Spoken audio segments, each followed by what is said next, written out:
ओम शांति। संगम युग पर मीठे बाबा ने हम सभी को अनेक प्रकार की शक्तियां दी हैं। सर्वशक्तिवान बाबा ने एक एक बच्चे को मास्टर सर्वशक्तिवान बनाया है। आज जिन दो शक्तियों पर स्पष्टीकरण के लिए मुझे कहा गया है, शायद बहुत कम इस विषय पर चर्चाएं हुई हों। बाबा हम बच्चों को वर्तमान समय की मुरलियों में विशेष इशारा दे रहे हैं समय की समीपता का। अभी तक हम सब ने करीब 9-10 मुरली सुनी हैं इस सीजन में, और पहली मुरली से अब तक की सभी मुरलियों में समय की सूचना, अचानक और एवर रेडी बनने का इशारा और समय की समीपता को कॉमन नहीं समझना, ऐसी बहुत सी प्रेरणाएं बाबा ने इस बार दी हैं। मैं समझता हूँ इसी संबंध से ये विषय मुझे दिया गया है, और जब इस विषय पर थोड़ा सा विचार करते हैं, क्योंकि ब्राह्मण आत्माओं को सहज पुरुषार्थ की विधि चाहिए, और सबसे सहज पुरुषार्थ की विधि है कैचिंग पावर। बाबा क्या कहना चाहता है, बाबा के क्या इशारे हैं, समय की क्या गति है, उसको आत्मा फौरन कैच कर ले और कैच करके उसी प्रमाण करने लगे। ऐसी पावर हम सबके अंदर आ जाए। इसलिए बाबा हम बच्चों को कहता है, बच्चे समय की हलचलें दिन प्रतिदिन बढ़ती जा रही हैं। प्राकृतिक आपदाओं के रूप में माया के पांचों विकारों का विकराल रूप, प्रकृति के पांचों तत्वों का भयानक रूप हम सभी देख भी रहे हैं, सुन भी रहे हैं। हर प्रकार से समय की समीपता, परिवर्तन के समय की समीपता दिखाई देती है। क्या अचानक होगा उस विषय में मैं आज स्पष्टीकरण नहीं करूंगा, आप सभी जानते हैं। लेकिन बाबा ने हम सबको ये जो दो शक्तियां दी हैं, सबसे पहले पुरुषार्थ को सहज बनाने के लिए बाबा कहते, बच्चे अपने आदि काल के संस्कारों को कैच करो। 5000 वर्ष पूर्व जब मैं आत्मा इस सृष्टि मंच पर आई, उस समय के जो संस्कार थे, दैवी संस्कार, देवताई संस्कार, सतो प्रधान संस्कार, कलयुग के अंत में स्मृति इतनी पावरफुल हो, इतनी शक्ति संपन्न हो, इतनी श्रेष्ठ हो, जो 5000 वर्ष पहले की स्मृति, वो संस्कार हम सभी कैच कर सकें। क्योंकि मध्यकाल के संस्कारों का प्रभाव आत्मा पर पड़ता जा रहा है। इस बार बाबा ने बहुत सरल भाषा में हम सबके आगे स्पष्ट किया है कि बच्चे, जिनको आप पुराने संस्कार कहते हो, ये पुराने नहीं हैं, ये माया के संस्कार हैं, ये मध्यकाल के संस्कार हैं। वास्तव में आपके पुराने संस्कार जो देवताई संस्कार हैं, अनादि और आदि संस्कार हैं, वो संपूर्ण पवित्रता के संस्कार हैं। अभी इस समय तुम उन संस्कारों को कैच करो। जैसे साइंस के द्वारा पिछली आवाजों को कैच कर रहे हैं, प्रयास करते हैं, महाभारत काल कैसा होगा, उस समय क्या आवाज होगी, कौन सी भाषा होगी, किस तरह से वार्तालाप चलती होगी, साइंस के साधनों द्वारा प्रयत्न करते हैं पिछली आवाजों को कैच करने की। हम सबके पास बहुत बड़ी शक्ति है, साइलेंस की शक्ति, और उस साइलेंस की शक्ति के आधार से हम अपने पास्ट की आदि संस्कृति क्या थी, आदि संस्कार क्या थे, उस स्मृति में जब टिकते हैं, उसको स्वरूप में ले आते हैं, तो पुरुषार्थ की मेहनत समाप्त हो जाती है, युद्ध समाप्त हो जाता है, क्योंकि स्मृति आती है कि हम ही तो देवता थे और हमें ही बनना है। बाबा हमको ही बनाने के लिए आया है, कहता बच्चे मैंने तुमको ऐसा बनाया था। तो पुरुषार्थ की सहजता के लिए 5000 वर्ष की बातों को, पहले की बातों को कैच करना। इसलिए बाबा कई बार जब पहले बाबा से कोई ग्रुप मिलने आते थे साकार में, तो बाबा ये प्रश्न करते थे कि बच्चे तुम पहले कभी मिले हो? तो जो पहली बार आते थे वो मूंझते थे, समझते थे क्या उत्तर दें। तो बहनें उन्हें पढ़ा करके लाती थी कि बाबा को कहना, हाँ बाबा 5000 साल पहले मिले थे। 5000 साल वर्ष के पहले की बात इतनी स्पष्ट स्मृति में आ जाए, इसलिए आप सभी जब बाबा के घर में आते हो, पहली बार जो आते हैं उनको भी ये अनुभव होता है, ये तो अपना घर लगता है, देखा हुआ लगता है, ये अपने भाई बहने लगते हैं। वो स्मृति इमर्ज हो जाती है। जब आत्मा अपने समान में स्थित होती है, श्रेष्ठ स्वरूप में स्थित होती है, तो पिछली स्मृतियां, बहुत पिछली पुरानी 5000 साल वाली इमर्ज होने लगती हैं, उनको हम कैच कर लेते हैं। और उस स्मृति में रहने से वर्तमान जीवन बहुत सहज और सुखद अनुभव होने लगती है। बाबा हमारे पास्ट को भी जानता है और भविष्य को भी जानता है। इसलिए अगर वर्तमान में किसी बच्चे के सामने कोई माया है, हलचल है, विघ्न है, संस्कार हैं, तो बाबा उसको देख करके उसके वर्तमान पर ध्यान नहीं देता, लेकिन समझता है यही बच्चा तो मेरा बना था, इसको ही तो मैं बनाऊंगा, और कौन आएगा बनने के लिए। इस स्वरूप में त्रिकालदर्शी स्थिति में बैठकर ज्ञान देता है, समझाता है, पढ़ाता है। हम बच्चों को भी यही स्मृति दिलाता है कि बच्चे बाबा के इस नॉलेज को बहुत विशालता से ग्रहण करो, हर आत्मा को त्रिकालदर्शी स्वरूप में देखो।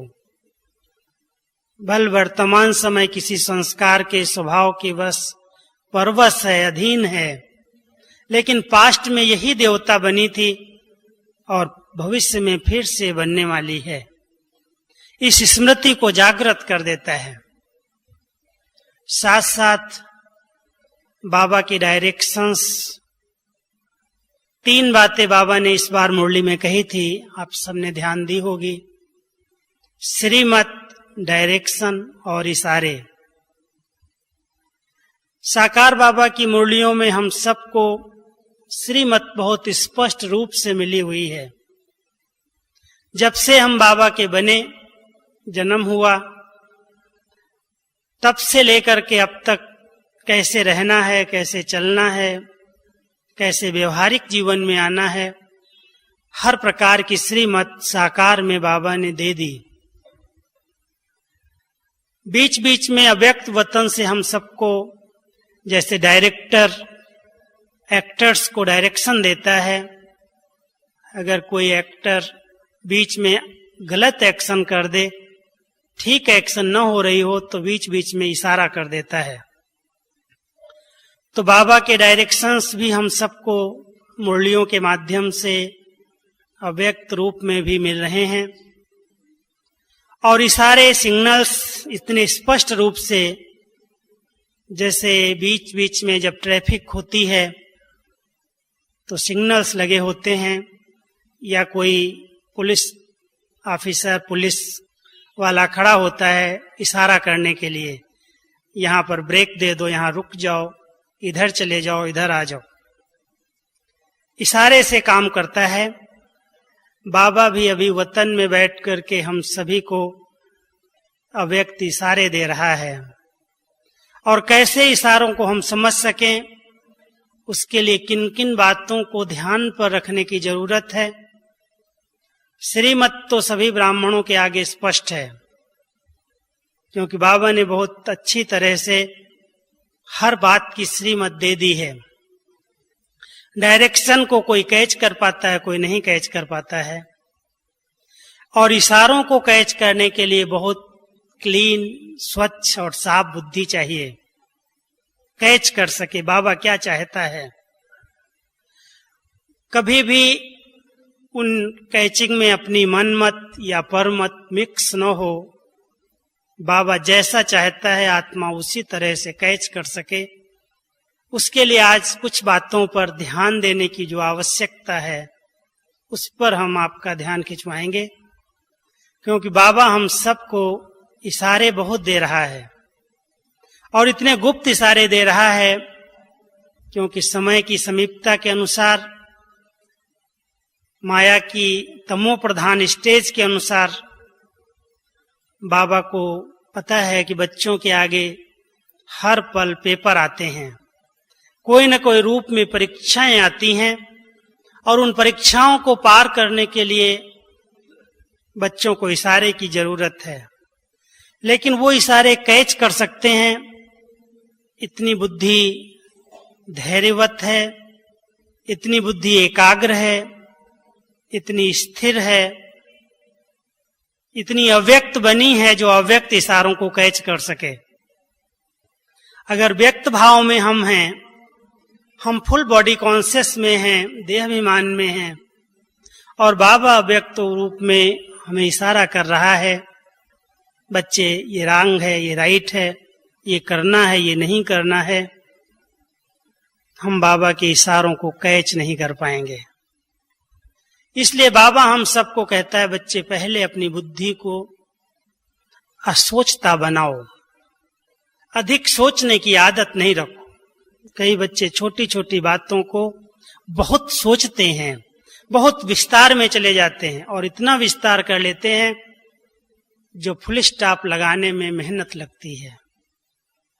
बाबा कोई बात अगर कहना चाहता है, इशारा करना चाहता है, बुद्धि इतनी इंगेज रहती है, जो बाबा कहता है मैं कॉल करता हूं, फोन करता हूं, लेकिन बच्चों का रिसीवर या तो उतरा है या तो कहीं न कहीं इंगेज है।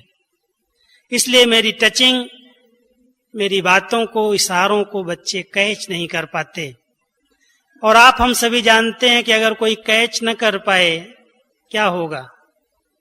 हर पल धोखा है, दुख है, दुविधा है। इस दुनिया के अंदर धोखा देने वाली भी आत्माएं बहुत हैं, दुख देने वाली भी बहुत हैं, और दुविधाएं इतनी हैं, क्या करूं क्या न करूं, यही राइट है या नहीं है ये भी नहीं समझ में आता। और बाबा ये भी हम बच्चों को इशारा करते हैं, बच्चे जब बाबा आता है इस सृष्टि पर, बाबा श्रेष्ठ मत देता है, तो माया भी अपना भगवान के रूप को भी धारण करके सामने आती है। वो भी अपने विकराल रूप से बच्चों के सामने आती है, और ऐसा रूप बना लेती है जैसे बाबा की आवाज है, जैसे बाबा पधारते हैं, ऐसे कई स्थानों पर बाबा आने लगते हैं। और उस रूप को कहते हैं हमारे यहाँ बाबा आता है, हमारे यहाँ ये पाठ चलता है। पहचान नहीं पाते, और माया के उस चक्र में फंस करके कई आत्माएं बाबा से भी विमुख हो जाती हैं, कैच नहीं कर पाती हैं कि बाबा क्या है, बाबा का पार्ट क्या है, बाबा की शिक्षाएं क्या हैं, बाबा हमसे चाहता क्या है, मनुष्य आत्माओं की मत का प्रभाव पड़ जाता है। इसलिए इस बात को बाबा बहुत गहराई से हम सबके सामने रखते हैं कि बच्चे बाबा के इशारों को, बाबा के स्वरूप को पहले कैच करना सीखो। क्या बाबा चाहता है, बाबा की क्या इच्छाएं हैं, बाबा की क्या अंदर की चाहनाएं हैं, क्योंकि बाबा विश्व कल्याणकारी है, बाबा पतित पावन है, बाबा गति सद्गति दाता है। जिस स्वरूप में है, यदि आत्माएं उसके जरा भी विपरीत दिशा में जाकर के कोई राय दे रही हैं, मत दे रही हैं, अपनी बुद्धि के अभिमानवश कोई बात कह रही हैं, भले वो भगवान का रूप लेकर के कहें, उसे आपको परखना होगा। बहुत बुद्धि शार्प चाहिए, कोई भी बात को कैच करने के लिए बहुत अलर्ट चाहिए, बहुत एकाग्रता चाहिए। ऐसे कैच नहीं हो सकती। कई रूप में माया अपने छलावे रूप से आती है सामने, और भोले भाले बच्चे उसे परख नहीं पाते, उसके प्रभाव में आ जाते हैं। इसलिए माया के स्वरूपों को, भिन्न भिन्न रूपों को परखना और अपने आप को बचा लेना, उसके लिए बुद्धि की दिव्यता चाहिए। बुद्धि कहीं भी फंसी हुई न हो। हम सभी कई बार कहते हैं, साधारण भाषा में योग करते हैं तो हमारे मुख से निकलता है कि बाबा की टचिंग ये है, और कई आत्माएं बाबा की टचिंग कह करके अपनी बात को लोगों के आगे, अपने प्रभाव को दिखाना चाहती हैं। ये बाबा की टचिंग, बाबा मुझे टच करता है, मैंने बाबा से बातें की है, बाबा ने मुझे कहा है। अब इस बात पर थोड़ा सा हम विचार करेंगे 3 मिनट योग करने के बाद। हम सब ने अपनी परम आदरणीय दादी जी को सामने देखा है। बहुत से भाई बहने यहाँ बैठे हैं जिन्होंने दादी जी की साकार पालना ली है, और दादी जी के अनुभव बहुत समीपता से हमने पर्सनल किए हैं। कैसे बाबा की टचिंग उनको आती थी, कैच नहीं करती थी, लेकिन टचिंग कैसे आती थी। टच किसको किया जाता है, ऐसे टच नहीं करता है कोई सबको। लेकिन हर रोज दादी जी के अनुभव में हम सब ने देखा कि बाबा उनको रोज टच करता है। दोपहर को रूम में, कमरे में जाती थी, आधा घंटा 1 घंटा मुश्किल से विश्राम किया, और कुछ न कुछ प्लान बुद्धि में आते थे, नए नए सेवा के प्लान।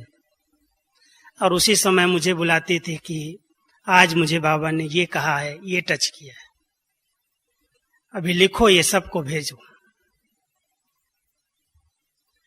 ब्राह्मण आत्माओं की स्वोन्नति हो, सेवा की वृद्धि हो, सभी सेवा स्थान निर्विघ्न बने, हर ब्राह्मण आत्मा निर्विघ्न स्थिति को प्राप्त हो, समस्याओं से मुक्त हो जाए, छुटकारा प्राप्त कर ले।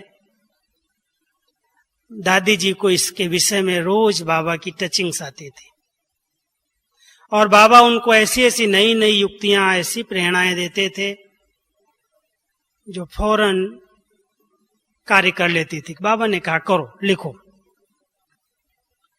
कई बार हमने देखा, कई बातें जिसमें थोड़ा सा आपस में डिबेट का रूप हो, माना कोई कह रहा हो करना चाहिए, कोई कह रहा हो ना करना चाहिए। संगठन है, परिवार है, बड़े भाई बहने हैं, सभी साथ रहते हैं। हम सबकी सुनते हुए, दादी हमारी सबकी सुनते हुए, और बाबा के कमरे में जाती थी, बाबा उन्हें टच कर देता था। एक बार की बात है, किसी स्थान पर जाना था। प्रैक्टिकल का अनुभव मैं बता रहा हूं। और सबका निर्णय था, कुछ कह रहे थे जाना चाहिए, कुछ कह रहे थे नहीं जाना चाहिए। दादी जी ने कहा नहीं, हमको जाना तो चाहिए, ऐसी समस्या, ऐसी बात है। और उन्होंने अपना सामान पैक कराया, गाड़ी मंगाई और लोड कर दिया। फिर गई बाबा के कमरे में, और बाबा के कमरे में जाकर के बाहर निकली, कहती है सामान उतार दो। क्या हुआ दादी, बाबा साकार में तो नहीं बैठा है? बोली नहीं, बाबा ने मुझे कहा है, बोला कुछ नहीं, लेकिन लाल झंडी दिखाई है, बच्चे नहीं जाओ। इतनी स्पष्ट श्रीमत, इतनी स्पष्ट टचिंग, नहीं जाओ, माना सामान उतार दो, नहीं जाना है। फौरन निर्णय ले लिया। और कोई भी जाने का लाभ नहीं हो रहा था, जाने का लाभ नहीं था। बाबा ऐसे निमित्त आत्माओं को, जिनकी बुद्धि बहुत साफ है, स्वच्छ है, जो संपूर्ण बाबा पर निर्भर करते हैं, संपूर्ण निश्चय है ये भगवान का कार्य चल रहा है, वो करन करावन हार है, वही कराने वाला है, जहां ले जाएगा वो ले जाएगा, मैं आत्मा तो केवल निमित्त मात्र हूं। इतनी बुद्धि सरेंडर है, स्वच्छ है, साफ है, जरा भी उसमें अभिमान वाली बुद्धि मिक्स नहीं है। तो बाबा उसको टच करता है। अगर बुद्धि में जरा भी मनमत मिक्स है, हलचल वाले संकल्प हैं, किसी भी प्रकार की उसके अंदर मिलावट है, तो बाबा की टचिंग यथार्थ रूप में नहीं आती। और बाबा की टचिंग है तो उसकी निशानियां मैं आपको 2-3 सुना देता हूं। कई लोग कह देते हैं बाबा की टचिंग है, और उस टचिंग के कारण कुछ आत्माएं अपनी मन मत उसके अंदर मिक्स कर देती हैं। बाबा कहते हैं अगर बाबा की टचिंग यथार्थ आपको आ रही है तो उसके अंदर हलचल नहीं होनी चाहिए। ठीक है या नहीं, राइट है रॉन्ग, क्वेश्चन क्यों? अगर भगवान टच कर रहा है, निसंकल्प स्थिति होनी चाहिए, और वो विचार बार बार नहीं आने चाहिए जो आपके मन में पहले चल रहे थे। एकाग्रता के आधार से यथार्थ वही बात जो होने वाली है वही संकल्प आएगा, और नवीन संकल्प आएगा, पुराना ही नहीं संकल्प रिवाइज होगा। उसके अंदर किसी भी प्रकार का क्यों, क्या, कैसे, ऐसे नहीं ऐसे मिक्स नहीं होगा, दुविधा नहीं होगी, उलझन नहीं होगी, बहुत लाइट स्थिति होगी, हल्कापन होगा। क्योंकि कोई भी साधन, चाहे वो साइंस का है या साइलेंस का, कार्य तभी करता है जब लाइट का सहारा है। अगर लाइट न हो, लाइट का आधार निकल जाए, आपके पास साइंस के कितने भी अच्छे साधन हो, बहुत अच्छा कैमरा हो, दृश्य को कैच नहीं कर सकता है, आवाज को पहुंचा नहीं सकता है। टेलीविजन, टीवी, अन्य साधन जितने भी साइंस के हैं, उसके पीछे आधार है लाइट। और बाबा भी हम बच्चों को कहता है आपके साइलेंस की पावर कार्य तभी करेगी, आपकी मनसा अन्य आत्माओं का परिवर्तन तभी कर सकेगी, आप बाबा की प्रेरणाओं को कैच तभी कर सकोगे जब बुद्धि बहुत लाइट होगी। और वो डबल लाइट स्थिति जिसमें किसी भी प्रकार का मैंपन का बोझ नहीं है, किसी भी प्रकार की देहाभिमान का बोझ नहीं है, बहुत डबल लाइट स्थिति है। एक ज्योति स्वरूप है, एक हल्की है। बाबा उसको टच करता है।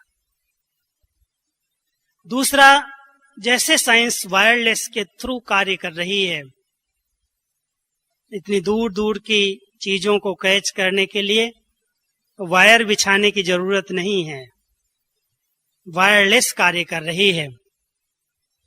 बाबा हम सबको कहता है, मेरे बच्चों की बुद्धि यथार्थ रूप से कार्य तब करेगी जब वॉइसलेस होगी। वायरलेस नहीं, वॉइसलेस, एकदम संपूर्ण पवित्र स्वच्छ निर्मल। वॉइसलेस बुद्धि में यथार्थ टचिंग आएगी। हम सभी वर्तमान समय के अनुसार हम सब जानते हैं, दुनिया भी उसी ओर प्रेरित हो रही है, कह रही है कि बहुत जल्दी परिवर्तन होने वाला है। हर प्रकार से अति की ओर हम सब बढ़ रहे हैं। तमो प्रधानता में, विकारों में, प्रकृति के तत्वों में, हर क्षेत्र में अति हो रही है और अति अंत की निशानी है। एक बार बाबा ने महावाक्य उच्चारण किए थे, जब अब्दुल कलाम जी बाबा से मिल रहे थे, आए थे। बाबा ने बहुत अच्छे शब्द दिए संदेश के माध्यम से कि बच्चे, तुम्हारा संकल्प जरूर साकार होगा। जो तुमने 2020 का सपना देखा है, बोलते हुए साकार होगा, लेकिन वो कैसे होगा उसकी एक विधि बताई कि अभी अति होगी, अति के साथ अंत होगी और अंत के बाद आदि होगी। आएगा सतयुग, आएगा राम राज्य, सुख शांति होगी, लेकिन हर क्षेत्र में अति के बाद अंत होगी और अंत के बाद आदि होगी। ये बहुत गहरी बात है और इस बात को समझने के लिए हम सभी को इस समय अपनी टचिंग पावर को बढ़ाने की जरूरत है, क्योंकि अति के समय अति हलचल होगी, भटकती हुई आत्माओं का भी वार होगा, विनाश के भी अनेक प्रकार के विकराल रूप होंगे। बाबा कहता, बच्चे घबराना नहीं, डरना नहीं, तुम नॉलेजफुल हो, तुम सब पार हो जाओगे, पास हो जाओगे, तुम्हारे साथ कौन है। लेकिन बुद्धि को कहीं भी जरा हलचल में नहीं लाना, बहुत स्थिर और एकाग्र रहना। इसके लिए दो शक्तियों पर विशेष ध्यान दो, और वो दो शक्तियां बाबा कहता है एक नामी और एका नामी। ये दो शब्द बाबा कई मुरलियों में यूज कर चुके हैं, आप सबने ध्यान दिया होगा। एक नामी जब कहता है तो एक बाबा दूसरा न कोई, मैं बाबा का, बाबा मेरा। न किसी के स्वभाव का प्रभाव हो।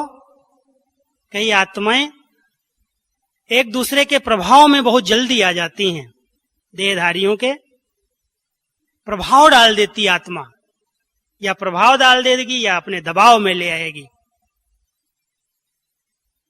हम किसी भी आत्मा के प्रभाव में ना आ जाएं, ये बहुत अच्छा है, ये गुणवान है, बहुत अच्छी बातें करता है अच्छाइयां, लेकिन किसकी देन है? बाबा हमेशा कहता है ये प्रभु देन है। अच्छाइयों पर प्रभावित होकर के उस आत्मा में अटक नहीं जाना। किसी आत्मा के साथ बुद्धि योग लटक न जाए, इसका ध्यान रखना, और किसी के संस्कारों के टकराव में नहीं आना। स्वभावों का प्रभाव पड़ता है, स्वभाव से आत्मा अपने दबाव में ले आती है और संस्कारों के कारण टकराव पैदा होते हैं। भिन्न भिन्न संस्कार हैं, हर आत्मा का अपना संस्कार है। यदि उसने अपने संस्कारों पर कड़ी नजर नहीं रखी, परिवर्तन नहीं किया, तपस्या नहीं की, तो संस्कार जल्दी चेंज नहीं होते हैं, समाप्त नहीं होते, निकलते रहते हैं। इसलिए इस बार की मुरली शायद आप सबने ध्यान दी हो, जो रिवाइज कोर्स की 9 तारीख की मुरली चली थी, 69 की मुरली थी, उसमें संस्कार परिवर्तन का एक बहुत सहज बाबा ने पुरुषार्थ सुनाया है और खुद का अनुभव सुनाया कि ब्रह्मा बाबा ने किस प्रकार से तपस्या की। अपने संस्कारों को परिवर्तन करने के लिए बाबा बीच बीच में इस शरीर से गायब होने का अभ्यास करते थे। उस बिंदु स्वरूप स्थिति में स्थित होने का अभ्यास करते थे। आप बच्चे भी अगर अपने कड़े संस्कारों को सचमुच चेंज करना चाहते हो तो ऐसी गहरी तपस्या चाहिए। तब ये संस्कार जो प्रबल हैं, जिनका टकराव हो जाता है, जो कहीं न कहीं से इमर्ज हो जाते हैं, उन संस्कारों को आप चेंज कर सकेंगे। योग अग्नि का रूप चाहिए। चलते फिरते विचार सागर मंथन करना, रूह रिहान करना, बाबा से बातें करना, सम्मान में रहना अलग चीज है। लेकिन एक शक्तिशाली योग जिसमें मन और बुद्धि एकाग्र हो जाए, एक टिक हो जाए, एक बाबा दूसरा न कोई, उस बीज रूप स्थिति में बैठ जाए, संस्कार चेंज होने लगेंगे, परिवर्तन आएगा, आपकी आदतें चेंज होने लगेंगी। इसलिए बाबा हम बच्चों को कहते हैं, बच्चे अपने संस्कारों को यथार्थ योग की विधि से पहले चेंज करो, तब बाबा की यथार्थ टचिंग आपके पास आएगी। तो एक नामी बन करके इतनी एकाग्रता हो जाए जो बाबा की बातों को सहज आत्मा कैच कर सके। जैसे बाबा कह रहा और मैं सुन रहा हूं, बाबा की टचिंग यथार्थ आ रही है, कोई उलझन नहीं है, बहुत लाइट हूं, बहुत हल्का हूं, करना है वो कर लेता हूं, कहीं मूंझता नहीं हूं। लेकिन मान लो फिर भी आपको लगता है कहीं दुविधा है, संकल्प बार बार आते हैं, पता नहीं मेरा ही संकल्प तो नहीं है, तो बाबा हमेशा कहता है कि दो तराजू हैं। ध्यान देना, गहरी बात सुना रहा हूं। आप अपनी बुद्धि के संकल्प जो बाबा ने टच किए, आपको लगता है बाबा की टचिंग है, बाबा की उसी दिन की मुरली से उसका कंपेयर करो, या वरदान में, या स्लोगन में, या बाबा के महावाक्यों में, उससे संबंधित कोई न कोई पॉइंट उस मुरली में जरूर होगी। ये भी बाबा का कमाल है, जादू है। और अगर मान लो मुरली से कोई बात ऐसी नहीं मिल पाई, आपको लगता है कि नहीं ये टचिंग अलग थी, तो निमित्त आत्माओं के माध्यम से उनके समीप जाने से, उनके वाइब्रेशन से, उनके बोल से कोई ना कोई उत्तर उस प्रकार का मिल जाए, वो यथार्थ टचिंग कही जाएगी।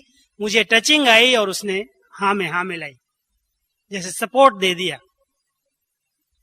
तो इस प्रकार से हम बाबा की टचिंग को बहुत स्वच्छता, दिव्यता, पवित्रता के आधार से बहुत सरल रीति से समीप अनुभव कर सकते हैं।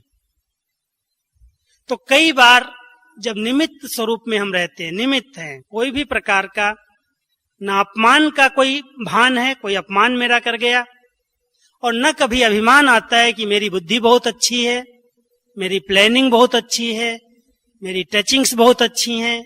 बाबा कहता है ये जो मैं और मेरा है, जब तक तुमने इसको खत्म नहीं किया, सचमुच बाबा की यथार्थ टचिंग नहीं आ सकती।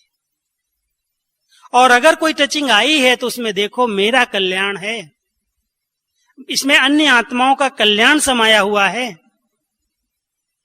क्या मैं आत्मा बहुत बहुत इकोनॉमी का अवतार होकर के चल रही हूं? इकोनॉमी का विस्तार बहुत ज्यादा है। बाबा हम सबको कहते हैं, बच्चे समय भी आपका धन है, संकल्प भी आपका धन है, शक्तियां भी आपका धन है, और स्थूल धन भी आपके पास धन है। अगर इन चारों में से कोई भी चीज आप व्यर्थ कर रहे हो, संकल्प व्यर्थ जा रहे हैं, कुछ देख लिया, संकल्प चल गए, काम नहीं था, जरूरी नहीं था, सोच लिया, चल गया, और इतना विस्तार में चले गए, कैसे हुआ, क्यों हुआ, कहां हुआ, कब हुआ, व्यर्थ संकल्पों की क्यों लग गई? आपका समय और संकल्प दोनों शक्तियां व्यर्थ जा रही हैं। इसलिए बाबा हमेशा कहता, बच्चे इसको स्टॉप लगाओ। इसके लिए ब्रेक बहुत पावरफुल चाहिए। बाबा की एक ब्रेक हमेशा मुरलियों में आप सभी सुनते हो, कोई भी बात हो जाए, कोई नुकसान भी हो जाए, कोई देवाला भी मार दे, कोई बड़े से बड़ी परिस्थिति भी आ जाए, कौन सी ब्रेक थी बाबा के पास? कौन थी? Nothing new. बच्चे, नई बात नहीं है, नथिंग न्यू। और इतने लाइट रूप से नथिंग न्यू, मुस्कुरा देना, हल निकल, बस जैसे हल्का कर दिया। बच्चे, नई बात थोड़ी है। तो कलप कलप हुई थी, तो ड्रामा में नूत थी। ड्रामा की ढाल को इतना मजबूती से पकड़ करके रखा, चाहे बच्चों के द्वारा विघ्न आए, समाज के द्वारा आए, परिवारों के द्वारा आए, सरकार के द्वारा भी आए, क्या नहीं आया। स्थापना के समय में हर प्रकार के विघ्नों का एक आत्मा ने सामना किया, बच्चों को भी पता नहीं चलने दिया। एक ब्रह्मा बाबा की आत्मा इतने बड़े कार्य के निमित्त बनी। चैलेंज थी काम महाशत्रु की। ब्रह्मा बाबा कहता था, मैं कुछ नहीं कहता हूं, मैं तो खुद गृहस्थी था, मैं कैसे कहूंगा। अब कहने वाला चला जाता कह करके, लेकिन मैं उसको काट नहीं सकता हूं। इसी चैलेंज के आधार से लोग कहते थे ये बात बाबा को कि बाबा ये बात आप कहना बंद कर दो, आपकी संस्था बहुत बढ़ जाएगी। और बाबा कहता था, गीता का भगवान खुद कह रहा है, मैं कैसे कहूं नहीं करो। एक चैलेंज के आधार से अनेक विघ्नों का सामना। काम महाशत्रु है। चाहे तुम प्रवृत्ति में रहो, चाहे साथ रहो, चाहे कहीं भी रहो, ये आग नहीं लगनी चाहिए। पवित्र बन करके दिखाओ। इस पवित्रता के व्रत के पीछे बहुत पेपर आए, बहुत सामना करना पड़ा, लेकिन बाबा ने उनको हंसते हंसते झेल लिया, पार कर गए, पास हो गए। स्थापना की नींव पड़ गई। और आज तक भी इस विद्यालय के अंदर कहीं भी कोई रुकावट और विघ्न आ रहा है, उसका मूल कारण होता है, पीछे उसका होता है कहीं न कहीं पवित्रता का उल्लंघन। अगर आत्माएं पवित्रता के व्रत में पक्की हैं, नियम में पक्की हैं, दृढ़ता है, तो विघ्न समाप्त हो जाते हैं। बाबा उनकी रक्षा करता है, मदद करता है, क्योंकि बुद्धि बहुत स्वच्छ और साफ है, सच्चाई है। उसके आधार से बाबा की टचिंग है, कैचिंग है। तो बाबा हम बच्चों को कहता है कि लाइट रहने के लिए, बुद्धि को हल्का रखने के लिए ड्रामा की ढाल बहुत मजबूत पकड़ करके रखो। कोई भी पेपर आए, नथिंग न्यू, नई नहीं है, नया नहीं है, पार हो जाएगा, आएगा और खत्म हो जाएगा, हिलाएगा नहीं। तो नथिंग न्यू का एक पाठ ब्रह्मा बाबा के जीवन का अंग रहा और उसके आधार से इतनी स्थापना का कार्य हुआ। आज तक भी बाबा हम सबको वही पाठ पढ़ा रहे हैं। बच्चे, हर आत्मा का अपना पार्ट है, हर आत्मा अपने अपने रीति से अपना कर्तव्य कर रही है। बनी बनाई बन रही, अब कुछ बनने ना आए। चिंता ताकि कीजिए जो अनहोनी हो। जब कोई अनहोनी है ही नहीं, फिर चिंता किस चीज की। इतना सरल शब्दों में बाबा ने इतना ऊंचा ज्ञान दे दिया। और ज्ञान नहीं दिया, लेकिन उसका स्वरूप खुद बना, और खुद बन करके इतना बेफिक्र बादशाह। यदि आत्माएं कोई फिक्र लेकर के बैठती हैं, उनकी बुद्धि बाबा की बात को टच नहीं कर सकती, उसके अंदर टचिंग पावर नहीं आ सकती। इसलिए बेफिक्र स्थिति में रहना, निश्चिंत स्थिति में रहना, निश्चय बुद्धि हो करके रहना, एक नामी और एकानामी का अवतार बन करके रहना, ये बाबा की टचिंग को स्पष्ट रूप से अनुभव करने का साधन है। लेकिन कहां तक मैं आत्मा इन बातों पर ध्यान रखती हूं, क्योंकि बाबा कहता अंत समय जब आएगा, 1 सेकंड का पेपर होगा, अचानक का पेपर होगा, उसमें यथार्थ टचिंग आनी चाहिए सेफ्टी के स्थान पर पहुंचने की। अब बाबा टच करे और बच्चा अपनी मस्ती में मस्त हो, बाबा क्या करेगा? बाबा कह रहा बच्चे यहां से निकल जाओ, यहां से हट जाओ, यहां से चले जाओ, लेकिन उसकी बुद्धि अनेक प्रकार के प्रश्नों में क्या करना चाहिए, क्या नहीं करना चाहिए, राइट क्या है, रॉन्ग क्या है, हलचल के अंदर है, व्यर्थ संकल्पों में है। बाबा टच करेगा, फिर भी हम उसको कैच नहीं कर पाएंगे।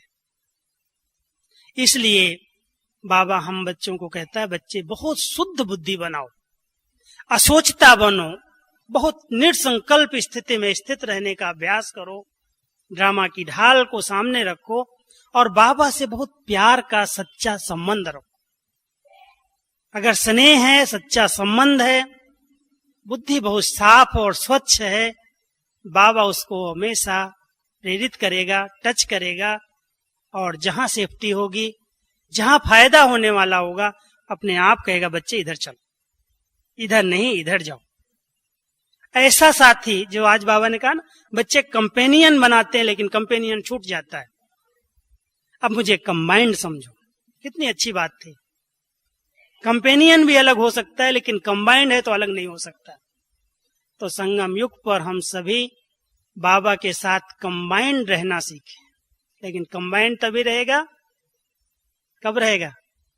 जैसा वो है समान स्वरूप में जब आत्मा पहुंचेगी। कोई छोटा हो कोई बड़ा हो तो कैसे कंबाइंड होगा? कोई बहुत मोटा हो कोई बहुत पतला हो तो भी कंबाइंड नहीं होगा। बहुत सोच सोच करके जो मोटे हो गए, बहुत इधर उधर की बातों को अपने ऊपर बोझ के रूप में ले करके चल रहे हैं, बाबा कहता है ऐसी आत्मा के साथ मैं कैसे कंबाइंड होऊंगा।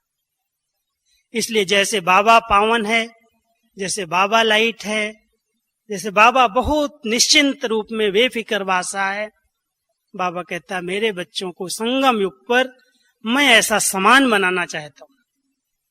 तो ऐसा समान बन करके बाबा की कैचिंग पावर को, टचिंग पावर को हम अपने अंदर जागृत करें, और बाबा क्या इशारे कर रहा है, क्या बाबा का डायरेक्शन है, उसको कैच करें।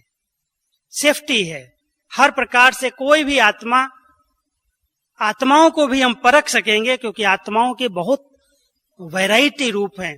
कई बार कहते हैं भगवान को परखना सहज है, इंसान को परखना मुश्किल है।